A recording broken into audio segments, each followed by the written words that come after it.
穷小子为爱跻身上流社会，可惜现实残酷，好运从来都是属于少数人。这部100年来被多次改编翻拍的文学名著，讲述了一个关于爱恨情仇与成长的故事，其中展现的智慧和真理一直激励着无数人。故事发生在19世纪的英国，孤儿皮普去墓地里面看望母亲和其他兄弟，却突然被一名戴着脚链和手铐的陌生男子挟持。他是一名逃犯，急需食物和刀具。他威胁皮普，明天一早把这些东西给我送来，否则我会让我的恶魔朋友把你吃掉。皮普害怕极了，慌乱地往家跑。然而回到家，他将面临的依然是残酷的身体折磨。皮普从小由姐姐抚养，可姐姐的性格暴躁易怒，还极其爱唠叨，皮普深受其苦。但好在姐夫乔伊每次都会护着他，给予他温暖的疼爱。第二天一早，皮普按照约定把食物和刀具送去给那个逃犯，让他得以饱餐一顿。单纯的皮普以为这样就不会被他的恶魔朋友吃掉，殊不知这正是他命运的转折点。姐夫乔伊是个铁匠，皮普回家没多久，一批长官突然闯进来，要乔伊修复毁坏的铰链，并邀请他们一起出去搜寻逃犯，就当是活动筋骨。没有人敢违抗这样的邀请，于是皮普跳上姐夫的后背，与大家一起搜寻。一直到了晚上，他们终于找到了正在泥地里互殴的2名逃犯，而这时皮普认出了其中的一个逃犯，正是那个要食物的男人。他十分惊慌，但并没有说什么。男人被抓走时，回头向皮普做了忏悔，并将他的样子深深地记在了心里。这件事过去不久，姐姐为皮普找了一份工作，让他去附近的贵族庄园里面做玩伴。这是皮普第一次接触上流社会，内心充满好奇与胆怯。然而到达庄园后，映入眼帘的一切都是那么的奇怪。这座庄园古老且破败，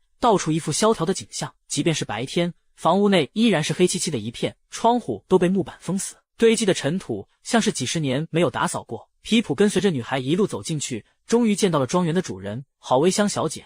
她穿着拖地婚纱，一副新娘的打扮，面容憔悴且幽怨。皮普被惊吓得不敢言语，郝薇香却好言叮嘱他，你的主要职责就是逗我开心。随后他叫来自己的养女艾斯黛拉，要2人一起玩游戏给他看。艾斯黛拉身穿华丽衣裙，长相甜美可爱，十足的贵小姐做派，但她的内心却冷漠傲慢。面对胆怯又羞涩的皮普，她一会嘲笑他的手指粗糙，一会又指责他的发音不准，甚至还嫌弃他的着装太过土气。郝薇香在一旁看着，有种病态的高兴。之后他询问皮普对艾斯黛拉的感受，皮普说她很傲慢无礼，但是长得又很漂亮。对于这个回答，郝薇香似乎很满意。第一天的陪伴结束，皮普得到了食物。在接下来的时间，皮普多次来到庄园，可每一次艾斯黛拉都有不一样的态度。有时她很友好，和皮普侃侃而谈，2人就像青梅竹马，但有时她一个不高兴就会打皮普一巴掌。这天是郝薇香的生日，她带着皮普逛了自己的舞厅，桌子上的蛋糕早已被老鼠啃食干净，一切都被蜘蛛网覆盖着。郝薇香说这是她结婚时布置的场景，多年来都不曾动过。她在内心诅咒一个男人。皮普很好奇是谁，但郝薇香没有说。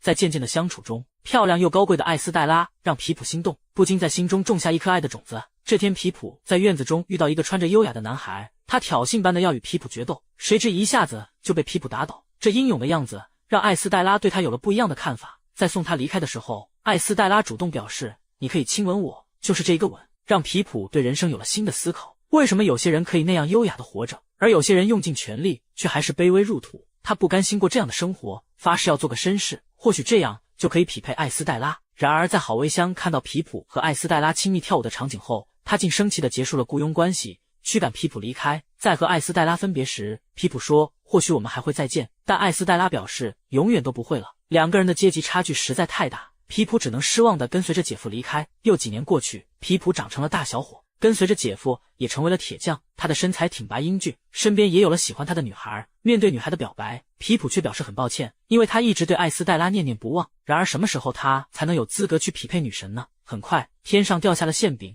一位名叫贾格斯的律师突然拜访，他声称受人委托要带皮普离开，去实现他的远大前程。原来有一位不愿透露姓名的人给了皮普一大笔的钱，让他摆脱眼下的环境，到伦敦接受绅士教育。他什么工作都不用做，只需学习如何成为一名绅士。这样的好事让皮普几乎惊呆了，他没有多想，很快便用律师送来的钱为自己置办了一套华丽的行头。之后他收拾好行李，独自一人离开了家。可他第一站先去拜访了郝薇香小姐，他以为是郝薇香资助的自己，特意前来感谢，同时想再见艾斯黛拉一面。谁知郝薇香说艾斯黛拉去国外学习如何成为一名淑女了。从郝薇香的言语中，皮普理解的是郝薇香想撮合自己和艾斯黛拉，只是不愿说出口而已。皮普暗自高兴，然后乘坐马车前往伦敦。这是他第一次见识大城市的魅力，人多楼高，一切都很新奇。而律师贾格斯已经为他安排好了一切。皮普拿到自己第1个月的生活费后，来到客栈落脚，谁知在那里遇见了一个有趣的邻居小伙赫伯特。两人经过简单交谈，认出了彼此。原来赫伯特就是当年在好威乡的庄园里挑衅皮普的男孩，他们因为好威乡而结识，在伦敦自然成了亲密无间的好友。赫伯特会耐心地纠正皮普的用餐规则，教他说话的发音，而皮普则会带着他去参加高贵的绅士俱乐部，那里的领头人是全伦敦最有钱的男人，可品格却无比低下。他带领着其他人一起嘲笑皮普是个乡巴佬，在无情的排挤和打压下，皮普为了迎合上流社会的身份，他花重金租下了一套豪华的公寓，并邀请赫伯特跟自己一同居住。很快皮普就适应了上流社会的规则，逐渐变得虚荣起来。这天，皮普的姐夫乔伊来到伦敦看望他，顺便带来好威乡小姐想见皮普谈谈的消息。起初皮普对于土气十足的姐夫还算友好，并没有像贵族一样去嫌弃他，尽量表现得友好可亲。然而到了用餐的时刻，乔伊的粗鲁动作以及无知的言语瞬间让皮普浑身不自在。他烦躁的态度，话里话外的意思，让乔伊意识到了皮普的变化。在伦敦，即便他们之前再怎么亲密，现在也是两个不同的阶层了。他有自知之明，所以他匆忙告别，迅速离开了皮普的视线。之后皮普返回家乡，来到了好威乡的庄园，在那里他见到了许久未见的艾斯黛拉。她长得越发标致，美丽动人的同时，也不像从前那般冷酷无情了。皮普的眼中闪着星星，向他表达着自己的爱意，并说是因为他自己才会拥有现在的生活。可艾斯黛拉却说自己没有心，让他不要抱有幻想。而另一边的好威乡却不断鼓励皮普，要他深深地爱上艾斯黛拉，哪怕丢掉自己的尊严与灵魂，就像曾经的他一样。他的疯魔让人心疼又无奈，可殊不知这都是他的计谋。皮普这次回来主要是负责把艾斯黛拉安全地带到伦敦，在走之前他回家看望姐夫，然而他只是远远地看了一眼，并没有上前打招呼。艾斯黛拉来到伦敦后，顺利踏入上流社会，凭借她的美貌与气质，很快便吸引了一大批的豪门贵公子。那位经常欺负皮普的伦敦首富本特利也是其中的一位，他利用钱多的优势邀请艾斯黛拉跳舞，与她亲密接触。皮普远远看着，内心无比愤怒。后来他质问艾斯黛拉为何要去对本特利百般撩拨，他除了有钱一无是处。可艾斯黛拉却表示自己在欺骗所有的男人，除了皮普，他从没有给过皮普好脸色。区别对待的原因，可能正是他对皮普还有一丝的真情。这天晚上，皮普家里突然出现了一个奇怪的男人，直呼皮普为我的儿子。皮普在惊吓之余，认出男人正是他小时候救助的那个逃犯。男人介绍自己名叫马格维奇，这些年他历尽艰辛，努力挣下许多钱，才能够为皮普提供这样优质的生活。原来并没有所谓的天上掉馅饼，如果不是当初的善良，皮普又岂会得到这样的回报？而为何马格维奇要称呼皮普为儿子？他的解释是自己让皮普屌丝逆袭，可不就是再生父母吗？一夜过去，皮普还在恍惚之中，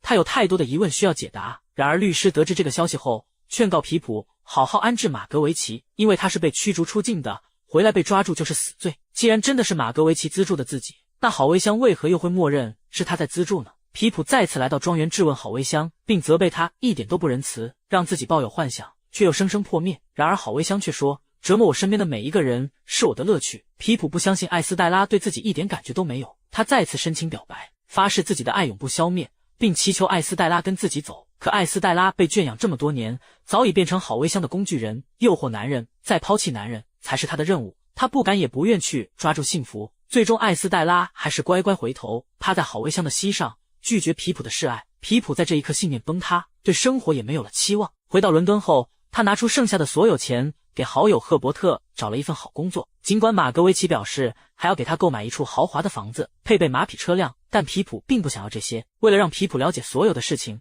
马格维奇把自己的秘密都说了出来。原来年轻时候的马格维奇时运不佳，两手空空。一次偶然的机会，他认识了名叫康佩森的绅士。康佩森相貌英俊，富有学识，也很有手段。他设计让郝威乡爱上自己，然后勾结郝威乡同父异母的弟弟去欺诈他的钱财。阴谋在婚礼那天被揭发，郝威乡深受打击，从此变得神神叨叨，而马格维奇也参与了其中。后来被生活所困，马格维奇继续跟着康佩森做事。然而在坏事败露的那刻，康佩森因为是绅士贵族，他把所有的责任都推到了马格维奇的身上，从而获刑2年。而马格维奇由于没钱请律师，被判入狱14年。律师贾格斯当时负责这个案子，他告诉皮普，马格维奇的妻子气不过，便冲动地杀害了康佩森的妻子，最后也被捕入狱，留下一个女儿孤苦无依。恰好这时，郝威乡小姐雇佣他为自己寻找一个小女孩来抚养，顺理成章的，他就把马格维奇的女儿带去给了郝薇香，然后他告诉在狱中的马格维奇，你的女儿死于肺病。而之后，贾格斯为马格维奇的妻子辩护成功，并收留她在家中做女佣。那个被郝薇香抚养的女孩，